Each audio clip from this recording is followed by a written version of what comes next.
Halo semuanya, Assalamualaikum warahmatullahi wabarakatuh. Sebelumnya perkenalkan kami dari kelompok 12 bersama saya sendiri Arif Ahmad Tauji dengan NRP 15 2022 262 dan beberapa rekan saya. Nama saya Muhammad Umar Marwape dengan NRP 15 2022 264. Perkenalkan, nama saya Bintan Maulana dengan RP 15 2022 258. Dan selamat datang di pembahasan kami di simulasi boot dan sel. Yang pertama, kami di sini akan menjelaskan spesifikasi sistem komputer digital. Ada motherboard. Di sini kami memakai motherboard Astro X370 4 Pro dengan prosesor AMD Ryzen 5 2600Z dengan CPU Radeon TM RX Vega 11 Graphics dengan RAM Tim LT Plus U DIM DDR4 2X 8GB dengan storage TIM 4 dengan tim MP34 M2 PCLE SSD 256GB dengan PSU Solar Master MWE 550 F2 550 watt dengan keyboard DA Mecha Air S dengan mouse Razer Death Holder F2 dengan monitor LG 24MP60B dengan LAN RZ45 Gold Planet Pins Haki PVC model Boots. Selanjutnya di sini saya akan menjelaskan tentang booting. Booting dapat didefinisikan sebagai proses simulasi sistem operasi pada komputer. Booting terjadi setiap kali komputer dinyalakan. Proses booting dimulai dengan membuat program kode dari ROM, yaitu ROM atau Read Only Memory. Setelah proses ini selesai, program akan mencari dan membuat sistem operasi yang ada di hard disk. Setelah sistem operasi dimuat, program akan mencari dan membuat program utama yang dapat digunakan oleh pengguna.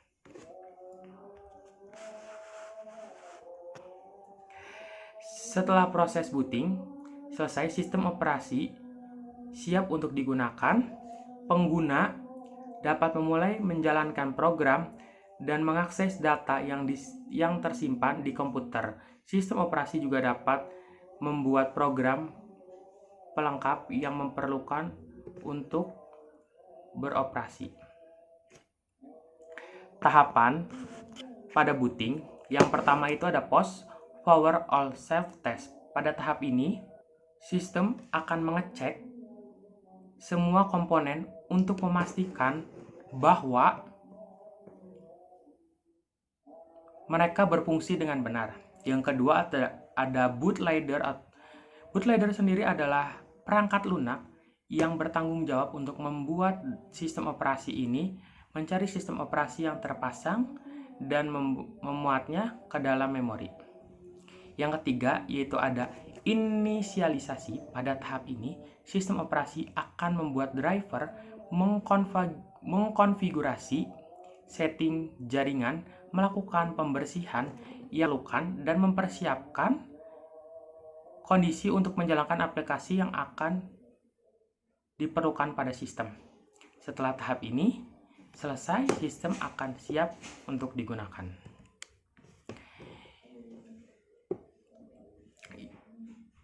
Ada di sini juga ada tipe booting. Tipe booting itu ada dua, ada cold booting dan warm booting. Cold booting sendiri adalah proses menghidupkan komputer pada saat perangkat komputer itu dalam keadaan mati atau belum menyala. Inilah booting utama yang dilakukan dengan cara menekan tombol power. Yang kedua itu ada warm booting, adalah proses menghidupkan komputer di saat perangkat komputer sudah menyala dan teraliri listrik. Proses ini sering disebut dengan restart. Tujuannya adalah untuk mengulang kembali proses komputer dari awal karena sebelumnya terjadi beberapa gangguan seperti crash program atau sekadar ingin melakukan pengaturan ulang sistem. Selanjutnya ada sel yang akan dijelaskan oleh teman saya. Perkenalkan, nama saya Bintan Maulana dengan RRP 152022-258. Di sini saya akan menjelaskan tentang apa itu sel. Sel adalah program khusus yang menyediakan komunikasi langsung antara pengguna dan sistem operasi. Sel aslinya adalah istilah teknis untuk baris perintah atau antarmuka grafis yang memfasilitasi interaksi dengan sistem operasi. Jenis-jenis sel yang pertama adalah sel baris perintah. Sel baris perintah adalah program yang memungkinkan penggunanya berinteraksi dengan sistem operasi dengan antarmuka baris perintah. Bus adalah sel yang paling banyak digunakan di berbagai sistem Linux dan macOS. Sementara terdapat juga C-Shell yang menggunakan sintaks C dan Concel yang menjadi dasar bagi spesifikasi POSIX untuk sel. Yang kedua adalah sel grafis. Sel grafis menggunakan antarmuka pengguna grafis untuk mengakses layanan sistem operasi. Di Linux, sel grafis biasanya dibangun dari beberapa lapisan perangkat lunak, mulai dari penanganan pitasan keyboard, manajemen memori untuk menampilkan respons oleh driver, dan aplikasi yang menampilkan hasilnya. Yang ketiga adalah Bourne Shell. Bourne Shell adalah sel Unix asli. Kerugian Bourne Shell adalah tidak memiliki fitur untuk penggunaan interaktif, seperti kemampuan untuk mengingat perintah sebelumnya atau histori. Bourne Shell tidak memiliki aritmatika bawaan dan penanganan logical expression. Tetapi, Bourne Shell juga merupakan sel default Solaris OS. Ini adalah sel standar untuk skrip administrasi sistem Solaris. Ada juga perintah Bourne Shell meliputi command full path yang berisi /bin/sh dan /sbin/sh dan non-root user of default yang berisi $, dan root user default yang berisi pagar. Selanjutnya adalah C-Shell. C-Shell atau CSH merupakan perangkat tambahan Unix yang ditulis oleh Bill Joy di University of California di Berkeley. Fitur yang disertakan untuk penggunaan interaktif seperti alias dan riwayat perintah, termasuk fitur pemrograman yang mudah digunakan seperti aritmatika bawaan dan expression syntax mirip C. Perintah C-Shell meliputi untuk command full path-nya /bin/chs dan non-root user default hostname yang berisi %, juga root default hostname-nya yang berisi pagar. Selanjutnya adalah Concel atau KSH. Dikembangkan pada awal 1980-an oleh David Kohn di Bell Labs. Concel menyertakan banyak fitur sel C dan merupakan kumpulan super, sehingga kompatibel dengan sel Bourne. Concel berjalan lebih cepat dibandingkan C-Shell. Ini menjalankan skrip Bourne Shell dan menampilkan array mirip C, fungsi dan fasilitas manipulasi string. Selain itu, ia memiliki fitur aritmatika bawaan. Perintah Concel meliputi untuk command full path-nya /bin/ksh, untuk non-root user default-nya berisi $, dan root user default-nya berisi pagar. Yang terakhir adalah Bash Shell. Bash Shell adalah alternatif sumber terbuka untuk sel Bourne. Mengambil banyak fitur terbaik dari sel, Concel dan C-Shell, GNU Bourne Again secara otomatis memetakan tombol panah untuk mengedit dan memanggil kembali perintah. Perintah Bash Shell meliputi untuk command full path-nya /bin/bash, untuk non-root user default prompt-nya bash -x.xx $, dan untuk root user default-nya bash -x.xx pagar. Halo semuanya, bertemu lagi dengan saya kembali Arif, dan di sini saya akan membahas tentang simulasi dari proses boot dan program sel yang telah kami buat. Nah, untuk pertama-tama mungkin kita akan demokan terlebih dahulu ya. Sebelum kita masuk ke penjelasan coding agar lebih tergambar nanti penjelasan codingnya. Oke, di sini. Nah, ini sudah masuk ke dalam programnya. Di sini yang pertama-tama seperti yang telah dijelaskan oleh teman-teman saya sebelumnya, terdapat proses POST ketika booting, yaitu power on self test. Di sini ada vendor atau vendor beserta tipe motherboardnya apa, lalu ada prosesornya apa, lalu di sini ada pengecekan RAM. Di sini terdapat tipe RAM-nya apa, lalu ada speednya berapa, lalu berada ditempatkan di mana nih si RAM-nya itu sendiri. Nah, untuk slot pertama di sini terisi ya, terlihat ada 8 GB. Untuk slot 2 di sini 0 atau kosong. Di slot ketiga ada 8 GB dan slot 4 0. Nah, ini menandakan bahwa RAM ini terkonfigurasi dual channel. Oke, untuk storage di sini terdapat informasi jenis storage-nya itu apa. Di sini ada M.2, lalu ada M.2 SSD 256 GB ya kapasitasnya, dan di sini ada informasi free space-nya gitu. Oke, di sini ada searching OS. Setelah pengecekan itu masuk ke bootloader, dia nyari OS-nya itu di mana. Nah, di sini OS telah tertemu nih, Sunda OS Pound. Lalu di sini Sunda OS langsung starting gitu. Nah, setelah itu masuk ke dalam operating systemnya, yang mana di sini adalah Sunda OS. Nah, di sini sebelum login dia seperti ini. Sebentar. Nah, di sebelum login seperti ini.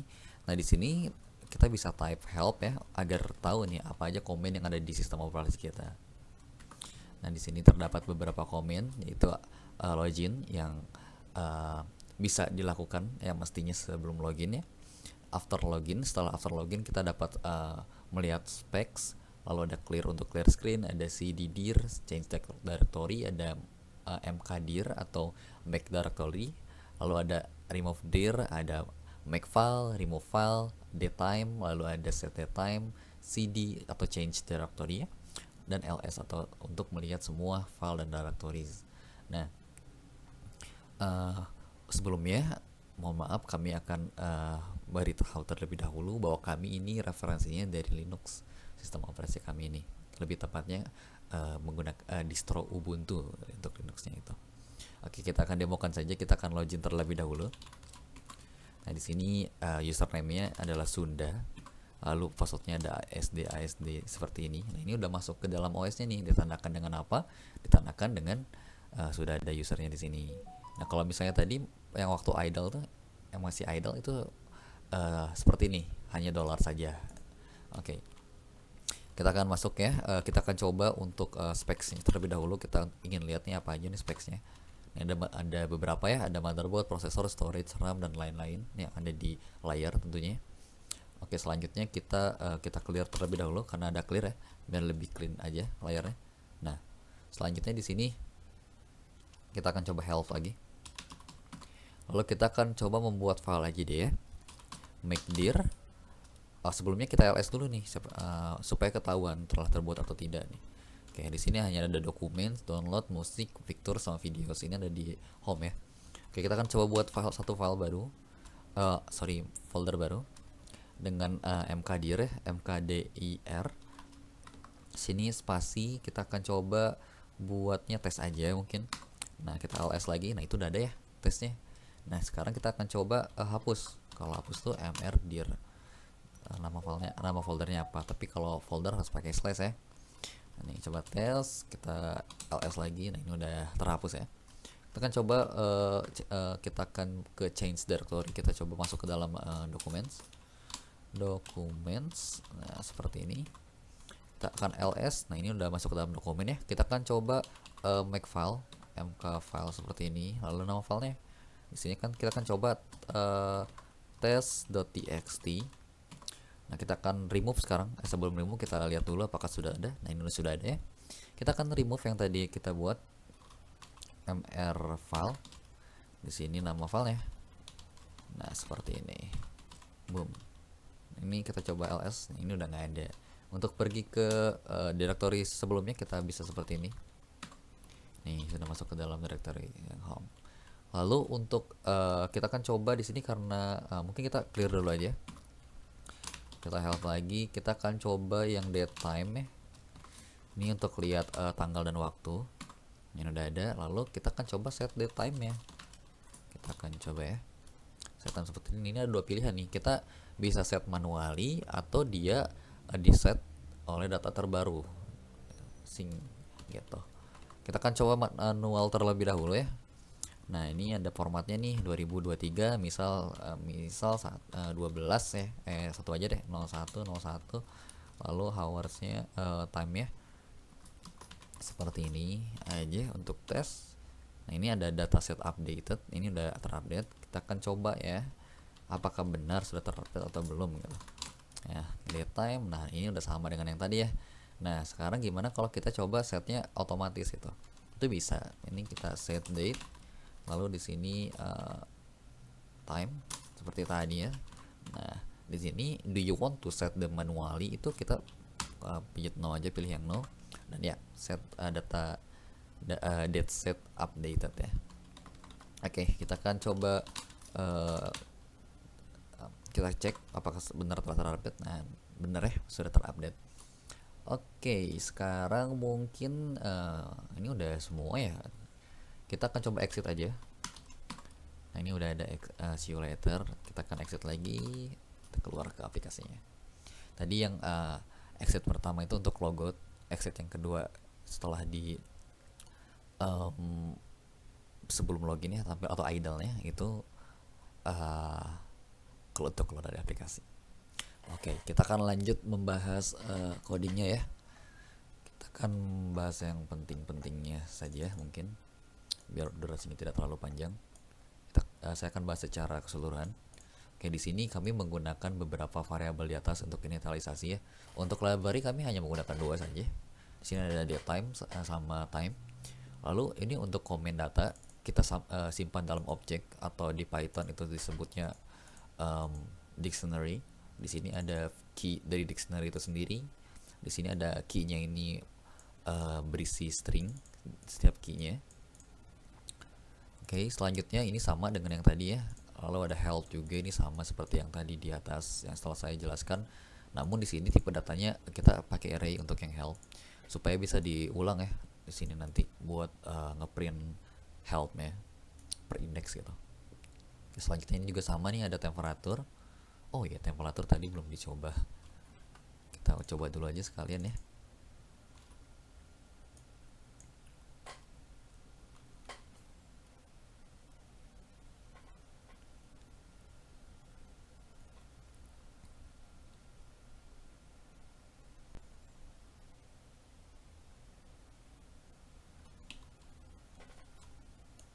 Nah, kita login terlebih dahulu. Sunda ASD. Lalu di sini kita ketikkan temp. Nah, ini udah ada temperatur, sudah berhasil ya. Kita akan logo lalu exit. Sip, kita lanjut ke pembahasan yang ini. Oke, di sini ada data user. Data users ini isinya adalah untuk nampung name sama password ya, untuk authentication. Ini pakai dictionary atau objek, dan ada key ya, key-nya name sama password, value-nya masing-masing adalah string. Oke, selanjutnya di sini ada current date time, ini untuk setting awal, initialisasi awal date dengan time ya. Lalu ini ada directory root. Di sini tipenya adalah array, yang di dalamnya ada dua index. Yang pertama adalah lokasi dari directory root itu sendiri, yang kedua adalah isi filenya. Di sini kosong kebetulan untuk yang root. Lalu ini sama dengan yang tadi. Ini datanya, data dari directory dokumen. Nah, kalau ini saya pisah, tapi kalau yang root saya satuin aja, tapi sebenarnya ini sama aja. Di sini untuk directory dokumen ya sama aja seperti yang saya bilang tadi ya. Nah, di sini ada URL-nya atau ada di mana sih si lokasi itu. Lalu di sini datanya seperti itu. Nah, di sini ini yang bawah ini sama aja ya. Lalu di sini ada current directory. Current directory ini gunanya untuk ketika kita change directory, untuk sebagai indikasi gitu, change next directory, atau ketika kita ingin mengupdate suatu file, karena ketika update dia bakal nge-append atau menambahkan indeks ke dalam setiap direktorinya, data direktorinya. Oke, selanjutnya di sini ada function specs. Di sini gunanya untuk kita memanggil atau menampilkan semua specs yang ada di komen data di sini yang ada di atas ya.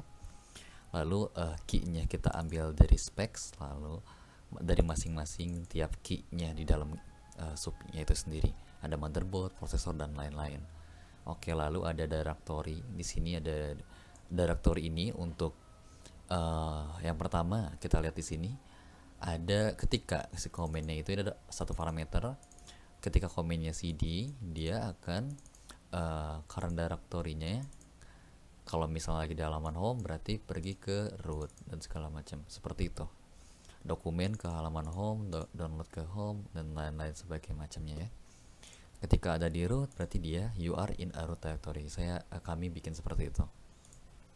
Karena directory ini dapat dari mana, ini saya definisikan secara global scope berarti ada di atas yang di sini, yang seperti saya jelaskan tadi. Lalu di sini untuk selain untuk pindah satu folder ke belakang, di sini juga bisa untuk maju satu folder ke depan. Logikanya mirip seperti tadi, sama seperti tadi, ada cd home berarti kita ke current directory-nya ubah ke directory home, dan yang lainnya sama sih yang ke bawahnya. Selanjutnya ada booting. Di sini proses booting yang tadi yang di awal-awal yang seperti kita lihat ada POCST-nya sendiri. Ini untuk membuat loading, kita bikin perulangan lalu pakai time sleep di sini agar terjadi delay untuk penggunaan titiknya. Ini juga kita sama dengan yang atas, kita memanggil dari kita sebut aja database lokal. Oke, yang lain sebagainya sama sih.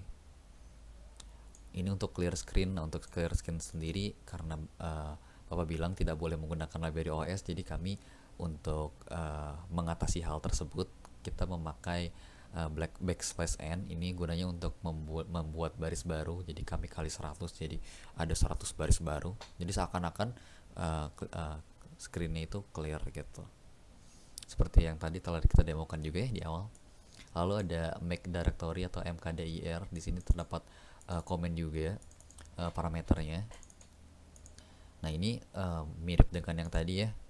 Ketika misalnya di current data dan current datanya itu adalah di halaman user, maka kita akan split dulu nih dari si komennya. Jadi kita akan hapus pastinya, karena kalau tadi teman-teman lihat ya, ketika kita ingin membuat directory mkdir lalu spasi lalu nama directory-nya apa. Nah, kita perlu split dulu nih antara si perintahnya dengan nama foldernya. Nah, itu parsing ya disebutnya.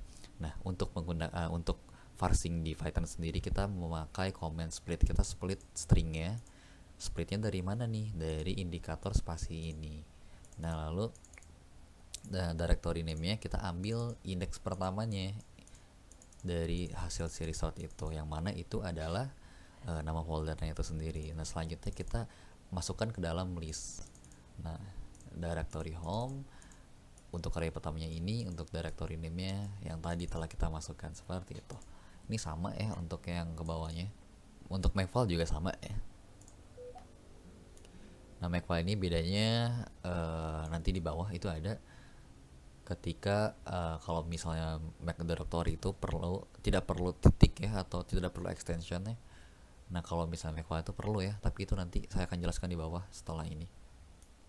Nih, remove dir juga sama. Kalau tadi kan append ya, atau kita nambahin ke ujung indeksnya dari array. Nah, kalau di sini kita remove dari array itu sendiri. Nah, seperti itu. Ini juga sama nih pengkondisian kalau di mana lokasi file itu berada.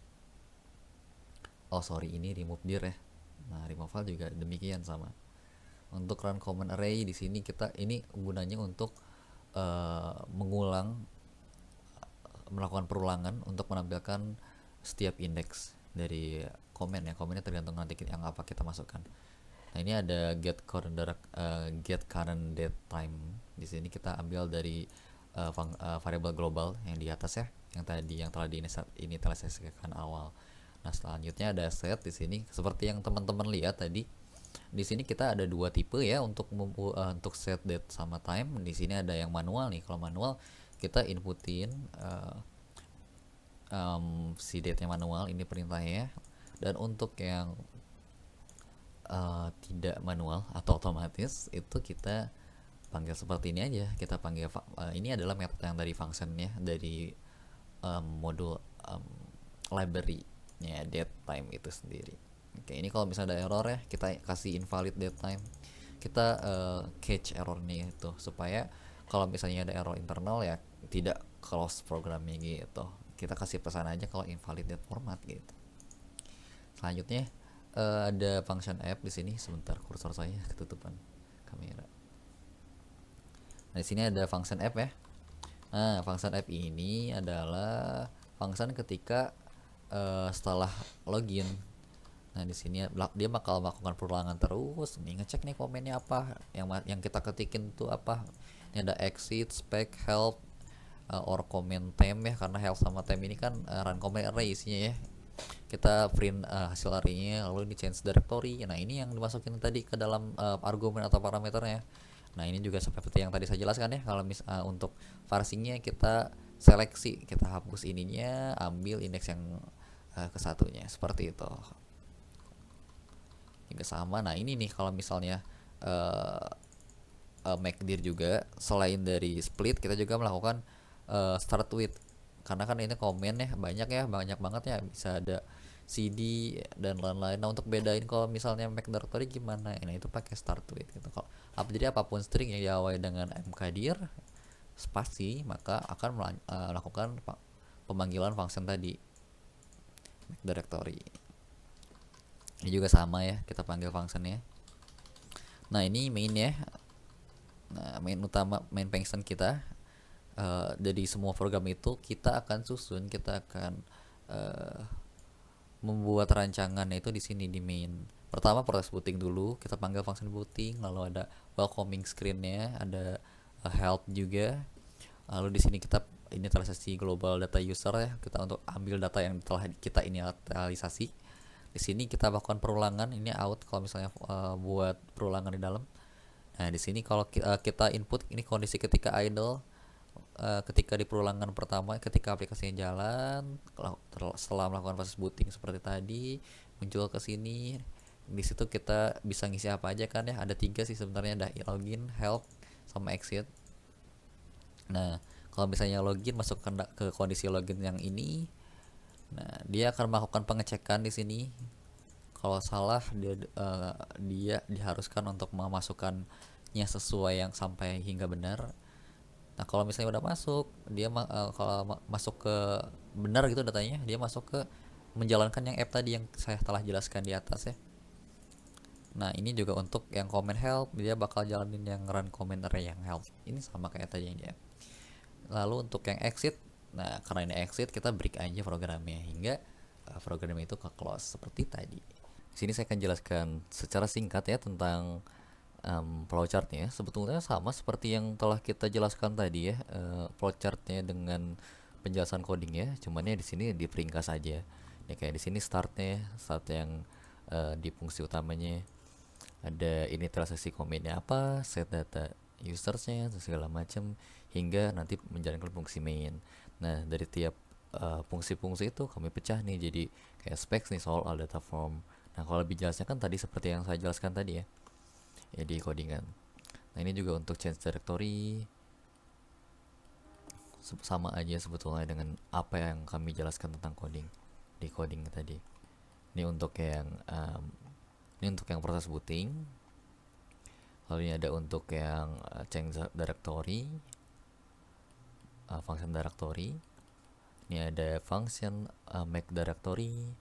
Ini ada make file. Ini sama aja seperti yang saya jelaskan tadi dengan codingannya. Cuman di sini lebih ke dipersingkat aja, secara keseluruhan aja. Ada make file, ini ada get current date, nih yang nampilin outputnya aja. Di sini ada run comment array untuk menjalankan fungsi comment array. running print untuk yang area itu ya sendiri. Ini ada set date sama seperti tadi ya. Kalau misalnya ini ada manually ya, manually sama otomatis. Ini untuk app-nya benar-benar sama dengan apa yang telah saya jelaskan di penjelasan coding tadi. Ini ya untuk yang fungsi mainnya ya.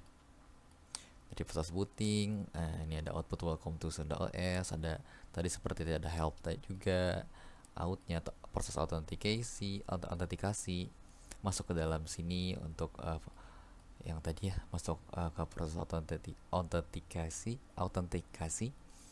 Di sini ada kalau misalnya berhasil menjalankan app, kalau enggak dia bakal mengulang lagi. Nah, kalau misalnya sudah selesai komennya exit, nah dia langsung di break programnya. Kalau enggak mengulang lagi seperti itu. Oke, mungkin sekian dari kelompok kami ya. Semoga mudah-mudahan bermanfaat.